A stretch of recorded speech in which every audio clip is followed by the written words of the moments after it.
Very warm welcome, everybody, to the drivers' press conference ahead of the FIA Formula One Hungarian Grand Prix. The usual two groups coming your way. First up, left to right, Fernando Alonso, Franco Colapinto, and Carlos Sainz. A very warm welcome to you all. Now, we have two Spaniards and one Argentine with us. Can we start, please, by talking about Sunday night, that World Cup final? Who'd like to start? Carlos, perhaps you could give us your thoughts. My thoughts of Spain winning. I don't know. I always had the feeling it was Spain that was going to win it, given the way they had been playing the whole championship. I don't know, but I had a feeling that it was Spain's to win. And I'm very glad they did. I think they deserve it. I think they played the best football of any other team in the World Cup. And happy, very proud to be a Spaniard, proud to see them celebrate and proud to see them succeed. I think it was a great event. The World Cup itself, I think it went great in the US, Mexico and stuff. So I think it was a great event. And it's still only football. Life goes on. It's a World Cup match. We're world champions. It's great, but people take it so personal, this football, that sometimes it's crazy to see how people are so passionate about it. But enjoyed it, had fun watching, great win, and life continues and everything moves on. Yeah. Tough, of course. I think Spain they really sorry. They play the best football, as Carlos said, all World Cup. So they are clearly the deserved winners. But yeah, I think very proud of the team. Very proud of Argentina, of Messi, of all the players from our country. I think we all in Argentina just feel very well represented by them and the way that they play and the way that they defend the T-shirt. So very proud to be Argentinian. And yeah, of course, life continues, but it's kind of the last few matches of a generation that gave us a lot of happiness and a lot of very good moments. It's just those moments that sometimes happen in football that they two countries that they were always very close to each other, and it was a great final to watch and a great final to be Latino, and to have a final of two Spanish talking countries was amazing. But then it just creates all these differences and the things that the sport like football creates. It becomes they seem massive enemies now, with Messi playing for Barcelona, but they just in general it gave Spain so many happy moments, and it finished being a pretty bad and it seemed like a war against one country and another, and I don't like to see that. I think football, for being the most watched sports in all the world, is not nice to see that and to show that. Of course, it didn't give Madrid a lot of happy moments, but just to see them, I know, burning a T-shirt of Messi and these kind of things. Luckily, it didn't burn. It's the T-shirt of God doesn't burn, but in general, it was not so nice to see. And in general, I think football creates these kind of things that F1 doesn't, and I don't enjoy that. But yeah, well-deserved winners, and hopefully they get a bit more creative with the songs for the next World Cup. It's a bit boring. All right, thank you. Not much more to add. I think, I only watched the football game, and I did enjoy, obviously. I think Spain, played a great tournament. And not only this one, I think all the Spaniards, we are very proud of the national team, winning 3 Euros and 2 World Cups in the last 20 years or something like that, I read. So, yeah, it seems that football, also the women, we are world champions as well. So, there are a couple of good things that probably the country is doing on football, and it's great to see the whole country celebrating. I think football unites, everyone, and we all celebrate. And, when we saw the images of Madrid, the people celebrating on the street, people in Barcelona, waving the Spanish flags. That sometimes we have that problem also in Spain with different regions. Very proud of our own flag, but then football unites everything, and we are very proud to be Spanish. So great, and in 4 years we go again. Now, Fernando, just staying with you, on the topic of Formula One, describe the sense of anticipation inside the team ahead of this weekend where you'll be driving the upgraded car for the first time. I don't think that it changes anything to the approach that we had, so far this year. We go to every race trying to maximize what we have in hands. We here to win races, and to fight for championships. We didn't start the season that way, and we will not be that way either, because we are just in a process of understanding these regulations and getting, into the good path, let's say, with the development of the car. And I think for the first 12 races, all the teams, they opted for a different strategy, the more conventional one, to bring 2 or 3 tenths of the second every 2 or 3 races, and then you ended up with 1 second or 1.5 seconds by race 10 or race 12. We didn't do that, so we fell a little bit behind, everyone else on the grid, and now we will try to catch up all in once. But I think it doesn't change your natural position at the end on Sundays. So, I think I'm obviously optimistic. I'm very proud of the team, of the job that they've done since Bahrain test, that we understood that we had a problem and we had to fix few weaknesses on the car, and I think this is the first step into those fixes, but there are more to come. And how much of a step forward are you expecting here? Difficult to say. I'm not thinking too much on numbers or positions or something like that, because if we go back to the last 5 races, I think we have very different gaps with the midfields. We had more or less consistent gap to the pole position, which is unreachable, obviously, at this moment. But there were a couple of tough circuits. I think Silverstone was tough. Spa was one of the toughest. I think we had the guy in front of us 2.1 seconds. So there is no package in the world that will, give you that amount of time, and probably the position will not change. If you run the updated car in Spa 1 week ago. So that's how we need to treat it. You will change circuit by circuit. Hopefully, Budapest is a friendly circuit for us. Power is not the most important point here, which obviously we will update the car, but not the engine yet. So we still have some deficit that we need to overcome. And as I said, I'm more into the weekend understanding what is the direction of the car, if we are in the good path, and if we unlock, finally the performance. Okay, Fernando, thank you for that. We're now going to open this to the floor. We will go straight to the broadcasters first of all, please. Who's got the first question? David Croft, Sky Sports F1. It is a question for you, Fernando. Apologies, Franco and Carlos. Adrian Newey made a comment a couple of weeks ago that maybe the team haven't listened to the drivers as much as they should have done. I don't know if you agree or not with that, but now that we are all listening, what would your advice be in terms of the way the season has been for Aston Martin and the way that you need to turn around what is now a major deficit?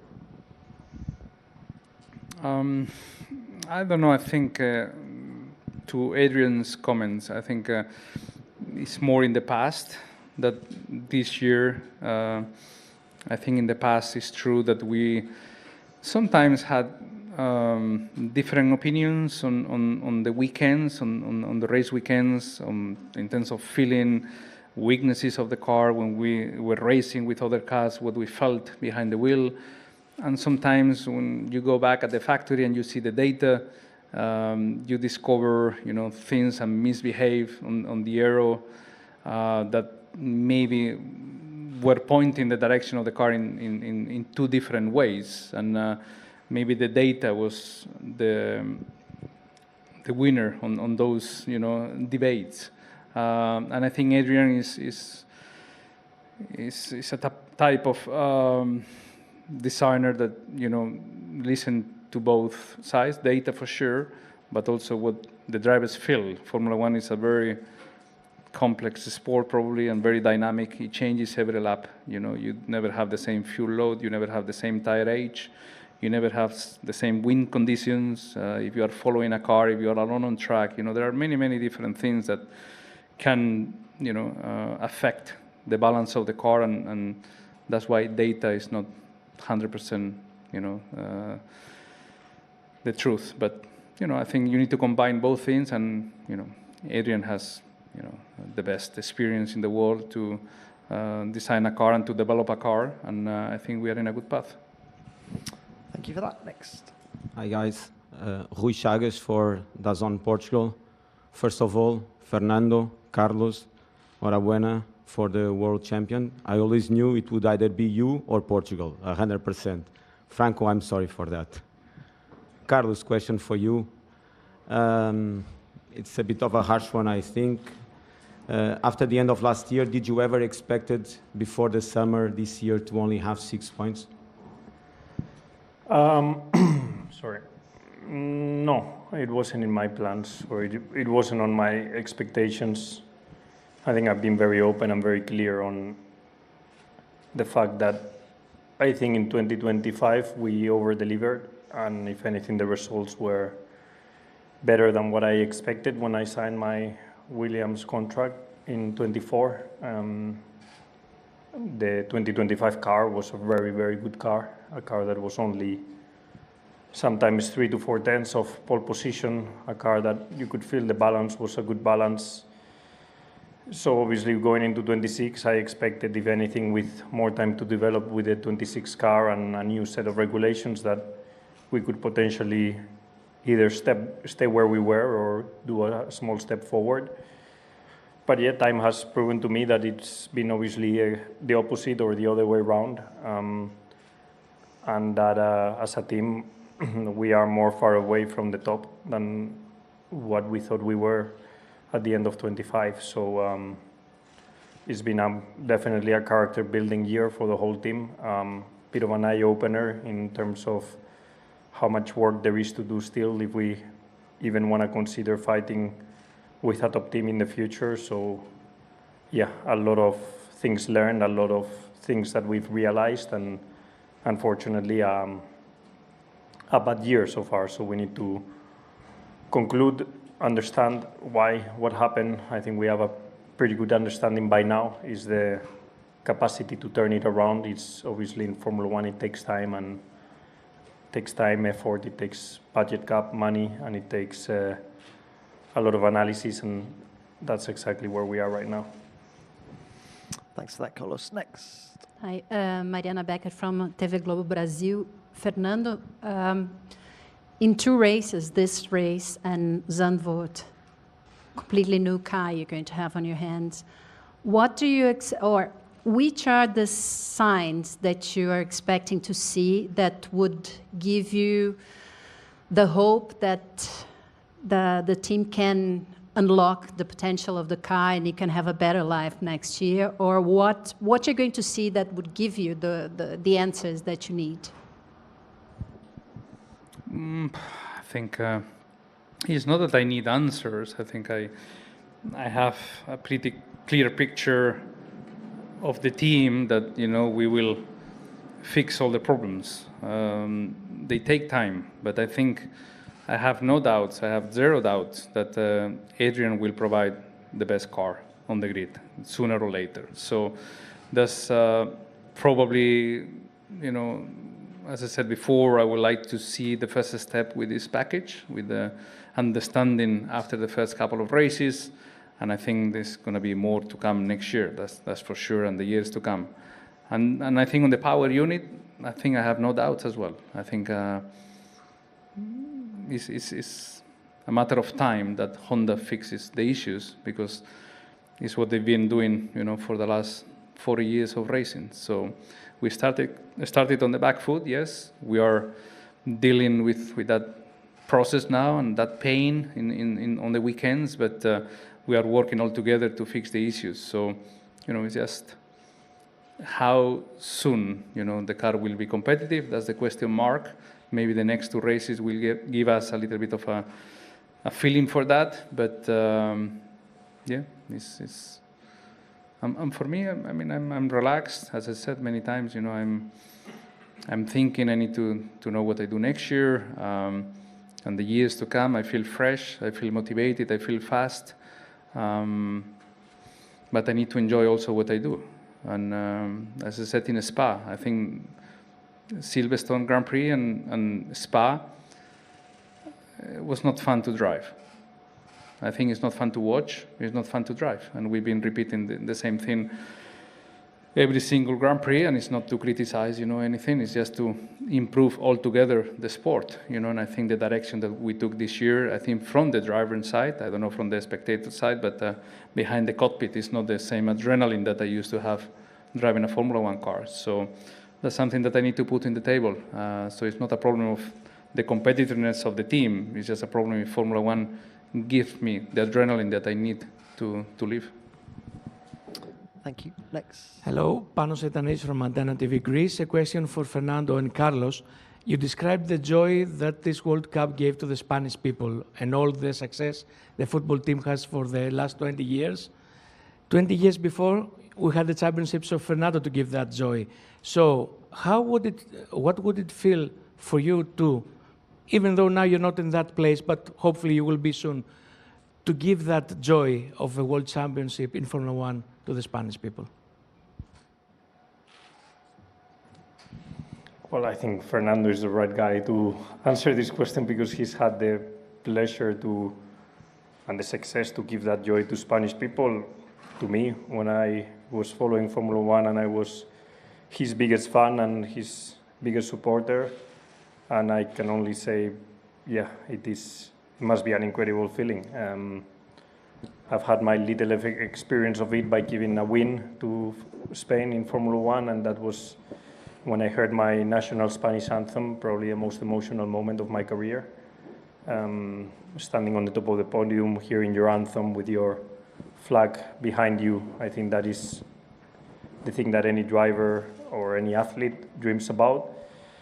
And yeah, I think we are incredibly lucky in Spain. Well, you could say lucky, but when you have so many athletes in so many disciplines that are so good for such a relatively small country, it cannot be luck. It needs to be that we are investing well in infrastructure around sports. And when you look and you go to the smallest village in Spain, you still see a 25-meter swimming pool, you see a 400-meter running track, you see a football pitch, you see a basketball pitch, you see all kind of Olympic installations, and that's in the smallest village you can imagine. So I think we are a country that invests a lot in sports and from a very young age.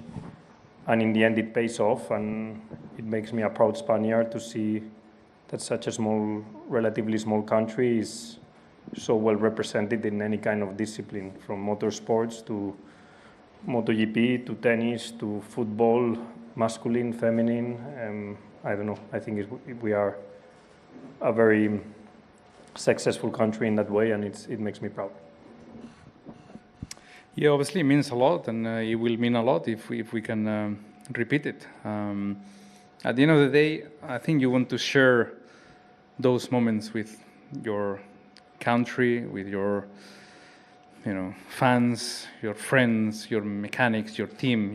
There is always this feeling of being alone in the car, from the starting grid, that all the mechanics, they go away and you do the formation lap and you're completely alone. And then when you win a race or you succeed, the first feeling and the first moment you have is in the podium with all the team down, and you start celebrating with them, and then you do the picture on the pit lane, and then it's the whole procedure that you start sharing the joy, of winning. And it's the same with your country. It's the same with the fans. The fans, this year in Barcelona, there were 100,000 fans.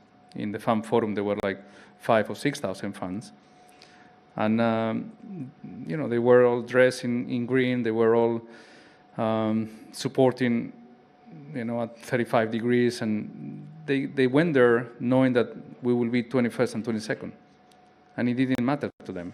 They went there just because they wanted to support, because one day, if you win, they want to celebrate with you. So that's the hope that is unstoppable. So yeah, if you are able to win and you are able to succeed, the moment and the celebration with them and with your country is something magical.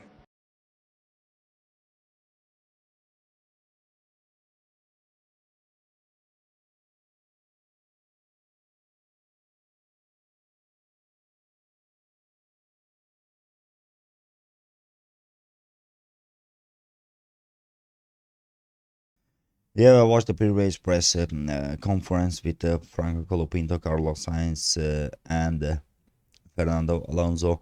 As always, we are trying our best to have in our channel these kind of press conferences, and also we tried today to have a live stream, and after that immediately to post a video, as always, that we are posting in our channel.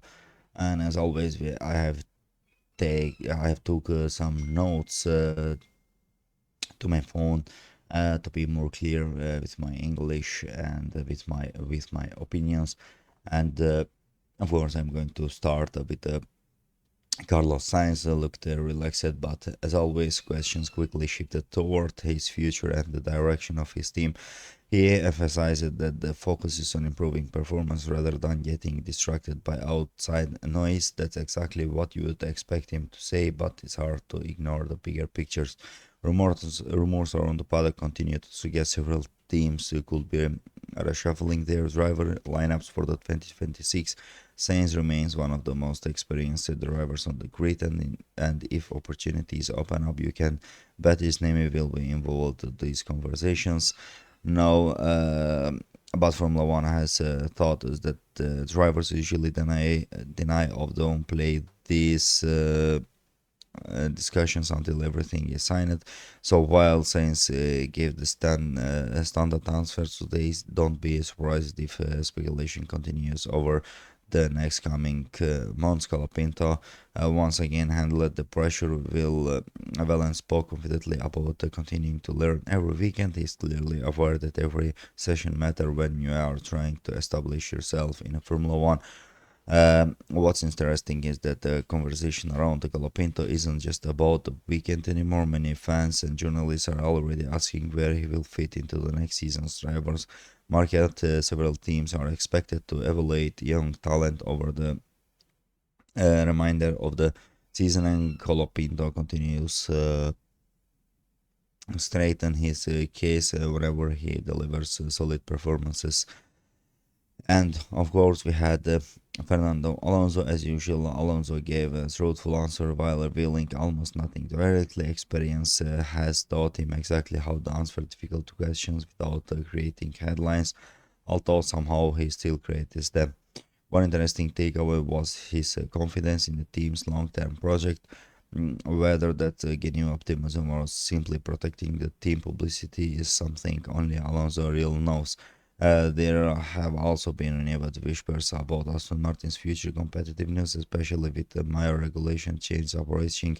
If the project delivers what they mainly inside the paddock expect, Alonso could still find him self where he wants.